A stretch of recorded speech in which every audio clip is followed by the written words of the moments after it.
because we all build our own worlds in one way or another. So turn to 2, let me turn it over.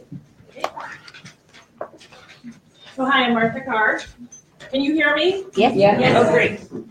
And so the title of this is Supersized Collaborating, because that's really what it is. If you want to go to the next slide. And I'm the co-creator of the Or-Sarin universe with Michael Angeli. Go to the next slide. And so these are maps of the 2 worlds we created. That is Or-Sarin on the right, and in the U.S. And we did this on Fiverr, and it's very affordable. And when you supersize collaborate, or when you write more than one, I know Shane Silvers, he has 2 series that interconnect. One of the most common questions you'll get is, what should I read first? What comes next? And this is a really useful tool. And then if you post it on your website, you will draw the traffic in. And so this is a affordable art that you can do fairly early on. And I also want to make a quick shout out to A.L. Knorr, who's right there, way in the crowd. And Meg Jolly, who writes as Meg Callie. Where are you? There she is. Those are 2 of our Or-Sarin authors as well. So you're going to be a project manager. Does everyone know what a project manager is? Show of hands. Yes. Okay. Parent. Yeah, a parent. Yes, a parent. And you're going to be like a parent of a 13-year-old. Because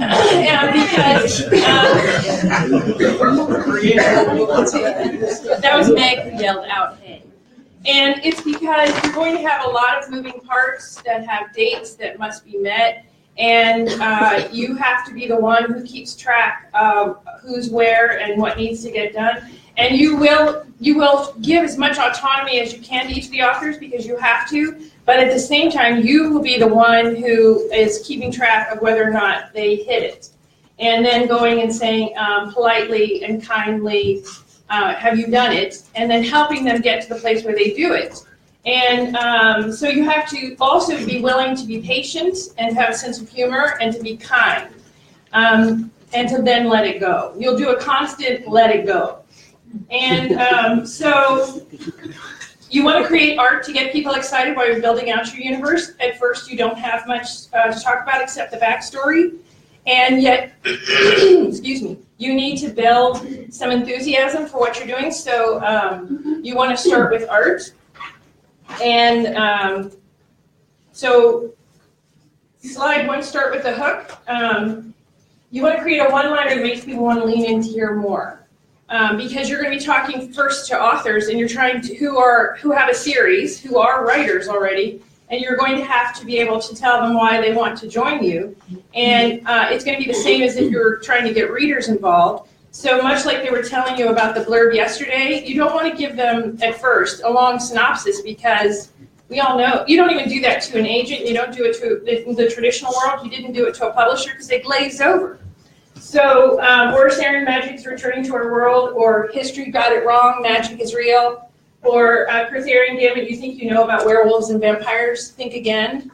So it has to also go along with your genre, and also it's a great thing to do, because as you do it, as you say it out loud, as you see what gets people excited, you'll know what your hook is when you finally get to the audience of readers. You'll have worked it out. The more you say it, the easier it gets.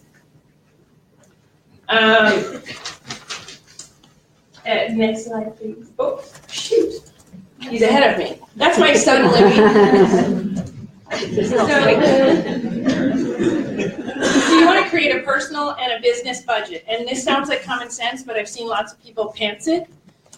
Or they'll make a business budget and not a personal one, or a personal one and not a business one. And every dollar needs a job. If you do youneedabudget.com, they will teach you what that means. But it means that every last dollar you have to assign, even if it's to, this is your fund money. And you want to break it out so that you do know how much you have to work with. And I can tell you my own experience has been from doing that I ended up with more confidence to spend the money on marketing or whatever. I guess my go-to is to be cautious. And as a matter of fact, someone realized how cautious I am, so they taught me to ask myself, will keeping this dollar change your life? And I've actually had to use that and tell myself, no, it won't, so I'll spend it. So having a budget helps me sleep at night, and it needs to be both sides. Mint is free. You Need a Budget is a pretty nominal one-time fee. And I like You Need a Budget because they also have half-hour classes they teach all the time that are interactive and online. And so you will come away knowing how to use the tool more efficiently. But I can't stress this enough. You can't say how, you know how they're always saying you must know your read-through and you must know your click-through cost? This is the exact same idea. And if you don't know how much money you've got to work with, you can't say what you're going to spend on advertising because you have no idea how much money you have. On the flip side, they will also teach you that you have more than you think you do.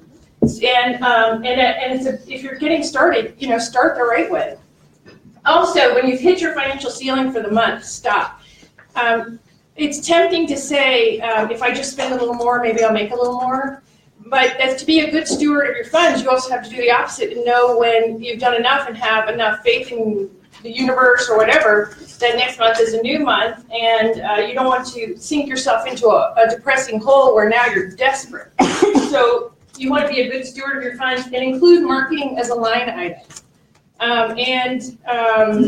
I've chatted with a lot of authors who are doing well and asked them how much they spend on marketing, and there's no one answer. So this is really going to come down to what you can afford, and you're just going to build from there. So you're going to see it as I think it was Michael Cooper's, or someone said they had 200 ads, and I'm sure we all gasped when we heard that, running at any one time.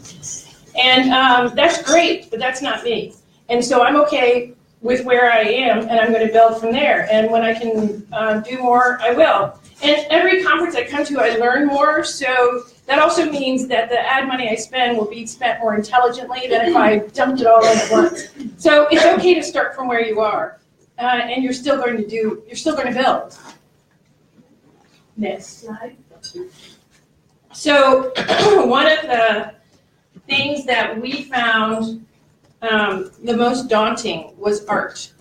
Finding cover artists that we liked, who were affordable, who could fit into our timeline, because we tend to put out a book a month, and we have lots of writers at once. So we're asking people like Andrew Doble. Did I say your name right? Yeah, Doble. Oh, I said it fairly right. We're asking them to work really quickly at the same level of quality as someone who gets more time. And Michael and I maintain a rather healthy sense of humor, and the night before a book was coming out, we were joking around with the cover artist trying to get the cover done. We were laughing, he was not. And it got done, and nobody knew but us. I want to say she wasn't laughing 6 hours before.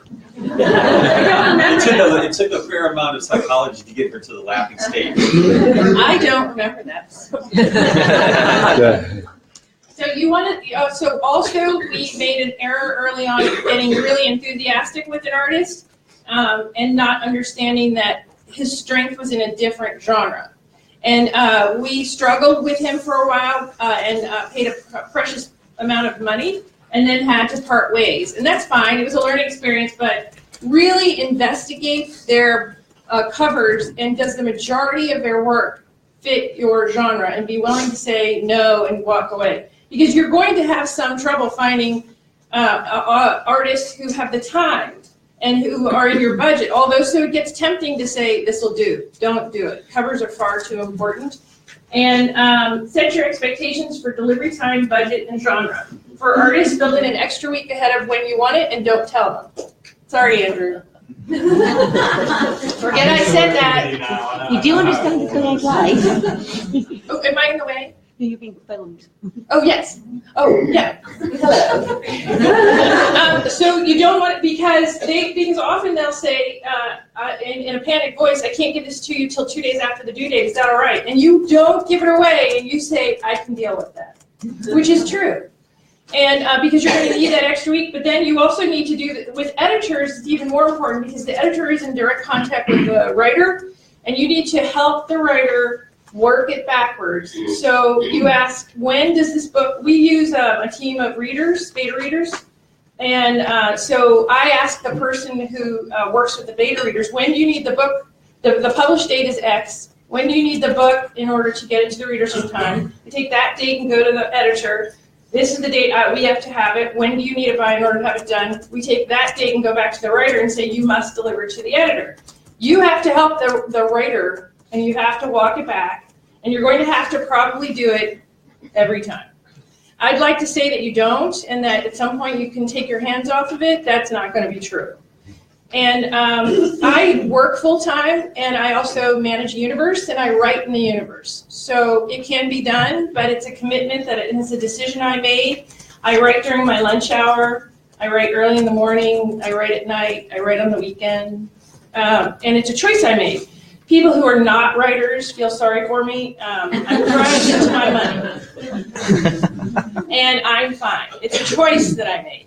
And I'm doing it because I know full well that at some point I'll be able to retire from the day job, which frankly I like quite a bit, and I like the people I work with, but I'll be able to retire from it, and then I'll look like a genius. How did I do that? You know. So that's how I did it. And you want to have 3 editors as well, because their life may get busy, they may have other things they need to do. You just really, what I'm saying is you don't want to be caught with nobody. And in order to have, so Michael has a certain style that he has taught to all the rest of us, which works very well for the audience that we have. That means we have to teach that to the editors as well, so that they are editing to that style. So this all takes time, and you want to have at least 3 people, so that if somebody is busy or has, they may have other writers they're working with not in their universe, that you have somebody else to turn to. And you just don't want to be caught scrambling. You want to, as a project manager, your really main goal is to reduce the panic at all times and keep the machine flowing. And it should look to everybody else like it was smooth as silk, even if you know the truth. And you forget the truth constantly. Or you tell your partner about it. Yeah, really. You call Michael and you try to say it in a funny tone. Guess what happened? And you want to always stay in touch and be very clear. So you want to give specific dates for when you want it delivered. You want to give notes that say exactly what you want to change. And if somebody says to you, maybe, might, should, probably, they did not answer you. So you do not get off the phone until you get an answer.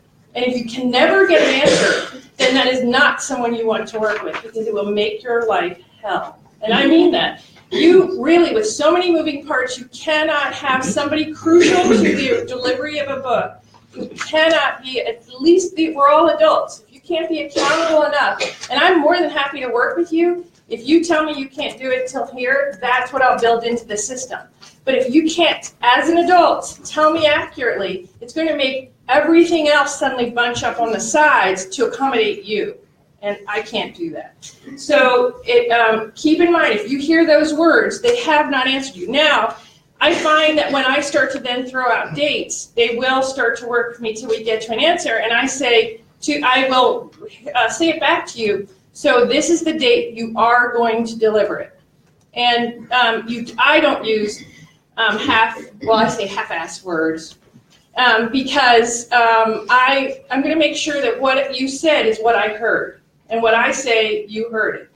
And it still doesn't go without hiccups. I mean, there are constant hiccups. I'm just trying to reduce the hiccups so that it's as smooth as it possibly can be. We have a saint, his name is Stephen Campbell, and he runs the back office. And Did he pay you to say that? Well, we're on Facebook. Later on, when I screw up, Steve will have known I said this. Zen Master Walking. Zen Master Walking.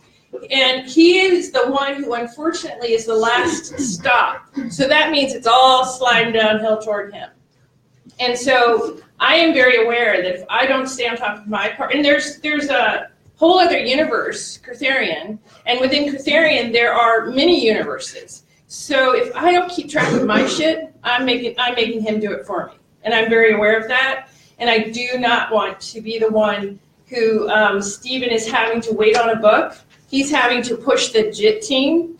Erica, who's sitting up here, has kept my books straight. the most amazing thing, I'm on book 6. She will tell me, in book 2 on page 22, you said, and I'm thinking, what? And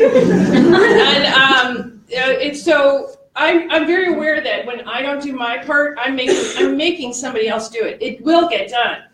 And so I tried, not try. Try's not really an answer either. I do my best to help other writers see that their actions have consequences for all of us, so that we can all work together as smoothly as possible. My ultimate goal is to put out the best book we can for the readers. I adore our readers. They are rabid. And I mean, dear sweet Erica came dressed as the main character in my books. I don't know if you all saw that, but oh my God. And isn't it loved? And then people write us all the time and say, I'm rereading all 5 books. I'm just about there, so I'm ready for book 6. You're rereading them all. So that's my ultimate goal, is to have this relationship like family with the readers. In order for that to happen, you have to be a really good project manager. And if you're going to start a universe, you cannot tell yourself you're a pantser. You're just going to have to give up that label and become somebody who's willing to be open to new ideas, because also the business will change very rapidly on you. So what you knew last week, suddenly you're going to change this week. And so with Michael will say, I have a great idea, and I'm just already ready to say yes. And I'm just going to figure out how we're going to do it. I'm not listening so I can talk him into not doing it or fixing it or changing it. We're just going to do it. And so as the project manager, I'm going to now figure out how to put this into what we're already doing. Okay, next slide. Thank you. So help readers see where you're going. This is the troll, and Michael tells people all the time the troll owns us.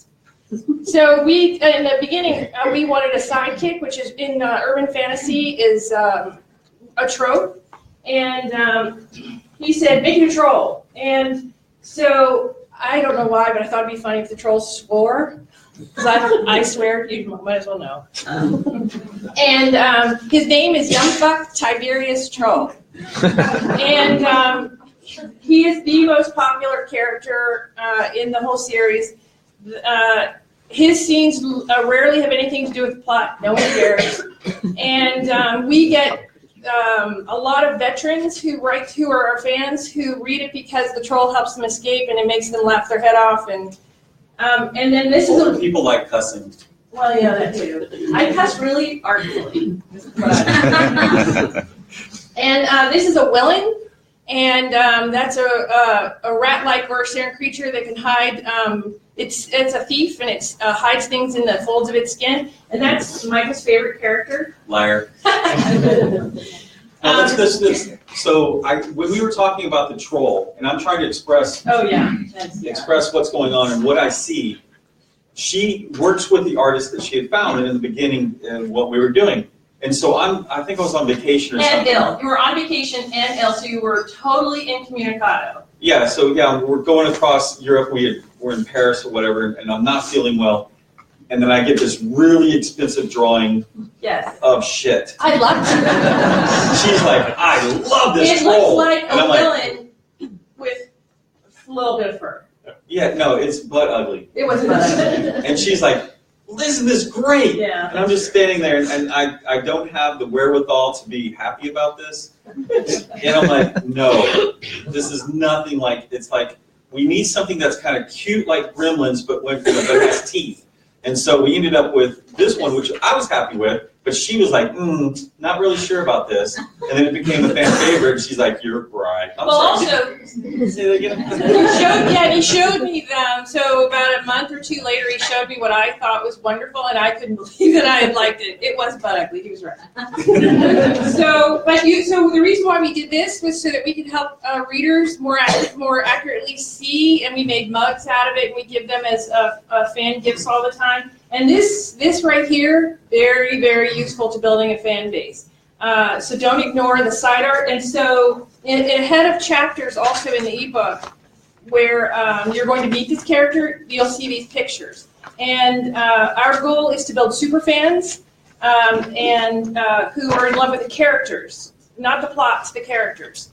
And that's what makes people reread things. That's what makes them ask you 2 days after a book comes out, when's the next one? And make you feel like a month is asking too much. And so art is vital, but and then again, go to Pinterest to look for artists. And you will ask anybody you see that you like and give them your budget, and there's a very likely chance they will say yes. That's what I learned. Just because somebody, the gentleman who did these is an artist for, who does Star Wars? George Lucas. No, but the company. Disney. Well, it's Disney now, yes, prior. But anyway, that he did work on artwork for Star Wars, and he did these. And our budget was not. Industrial Light and Magic. I think so. But anyway, so his budget for them was not his budget for us. And so you can never lose out by asking. Okay, next one. Create your backstory. What is the large story that can include every other story? And as Michael knows, I have a math learning disability and I cannot see numbers. Now, Michael knows Yeah, now. that's Michael did not know then. No, well, I didn't know they would play such a crucial part. Because he kept saying, so 800 years ago and then 22,000 years, and I kept getting it screwed up, and he kept looking at me like, why can you not keep this straight? So finally I had to tell him. But you want to, so often in order, what you're doing is you're creating history. It's not the history of the earth, although in our idea, we used the history of the earth and combined it, which I love. I always like to mix reality. We do urban fantasy, that's another story, but we mix urban fantasy, so that's the reality with magic. And so we took like the pyramids and actual history, and we just said that was all a lie. And here's what it really means. And so our large backstory was that 800 years ago, there was an Atlantean named Rosden who was who felt bent out of shape, that no one appreciated who he was, because I don't want to give anything away. And so he created an uprising that was based more on you need to love me. And there was a great battle scene where he was defeated, but and then the other backstory was there are gates that open between Saturn and Earth every 22,000 years. You probably had it wrong. Is it 26,000? 25,800. Whatever. Please see comment about math earlier. A long time ago. When these gates open, the two worlds are symbiotic to each other, and you can cross back and forth, and the magic from Saturn flows back to Earth. And so it's everywhere. And so this has happened before, and so therefore that's what created the pyramids. You want to create this entire lovely backstory that is got enough room for other writers to come in. So, for example, now we have Abby Lynn, who writes under A.L. Knorr, who has the Arpax and the Nyx, which are winged creatures. They look like people, bat wings or the beautiful bird wings. And if they come to Earth, those wings disappear because the magic is at a low, very, very low level.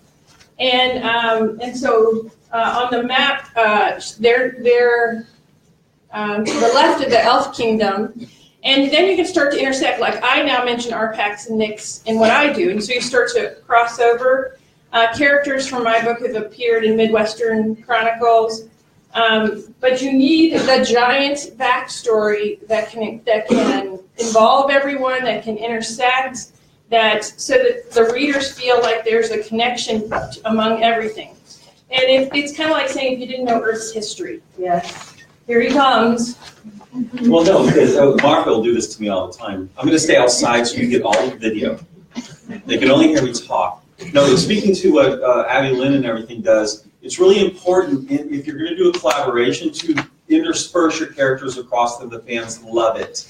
They feel like they have a situation where I know this character, they've invested the time in this other series, and now they get to see them here. So I think that's one of the things we learned in Criterion that we've also replicated in Orsaran, is just those characters, they don't have to do much, and you have to be careful with timelines. So you might want it to do it with some scene that has no relevance.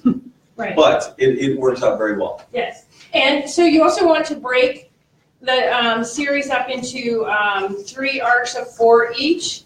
And we do that so that if the author decides that they don't want to do this anymore after 4, the reader has a feeling of completion. And also it's too hard to come up with a storyline that could go for 12 books. And it's too hard on the reader. They want some kind of satisfaction at some point. So initially, in the beginning, before you start writing, we have these 3 smaller arcs that make up 12-book arc. And then every 4 books, you can look up and say, do I want to keep going? Do I need to make adjustments? Is it even working? You know, you could do 4 books and look up and see it's kind of not so hot, and so you want to start over. And that's a great place to start because you have a feeling of completion. And as I spoke about before with a rapid release, if you did a rapid release, we're actually talking about 6 weeks later, you can look up and say, did it work?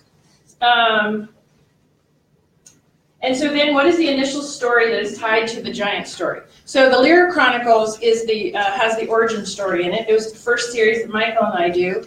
And it contains all the history. And again, a constant question we get is, where do I start? And that's where we can funnel people through. If you started with the KC Chronicles, or if you started with the Soulstone Mage series, you won't feel like, what the hell just happened?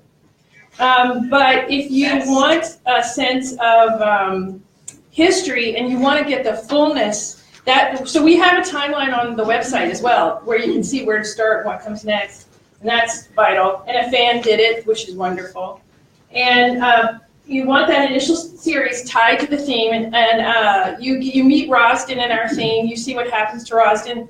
So one of the rules in a universe that's very helpful is you can use the items that somebody else has created. You can use, but you must use them the way they started them. You must check with them if you're adding to it. You can use an ethnic background like elves or gnomes in our case, but you cannot use somebody else's character. So we created Rosden, who looms large because of the backstory, but nobody else can use Rosden. It just gets too complicated.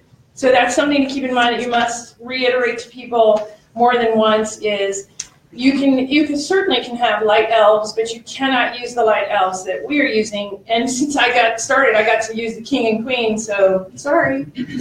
And but you can, and then also at some point, another thing we learned is the first authors who come in say, can I create a kingdom over here? And you're like, sure. But at some point, pretty quickly, you realize the world is only so big, and you can't let people keep saying, I'm going to create an entirely new kingdom over here. And so you start having to talk to people and say, you need to work within what is already created.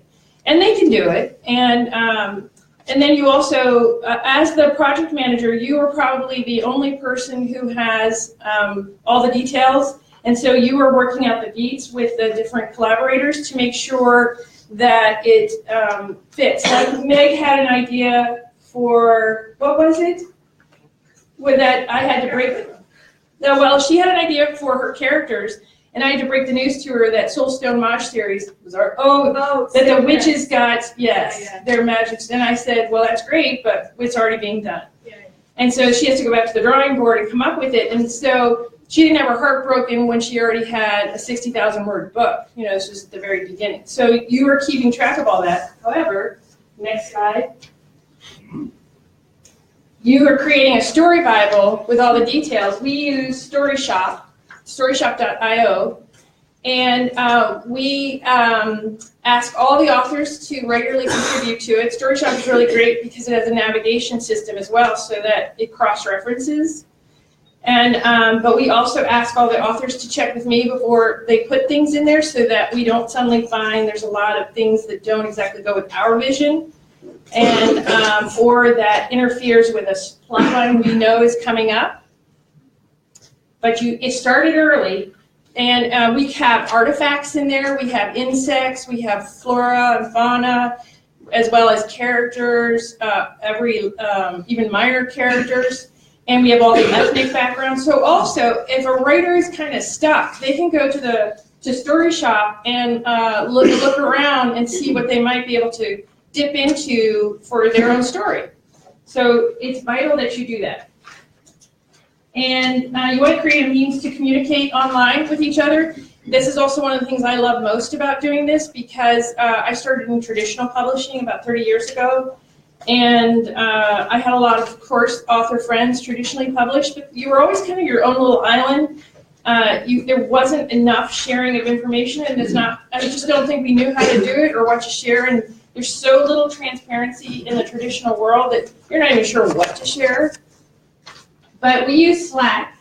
There's also Zoom is a way to conference with each other.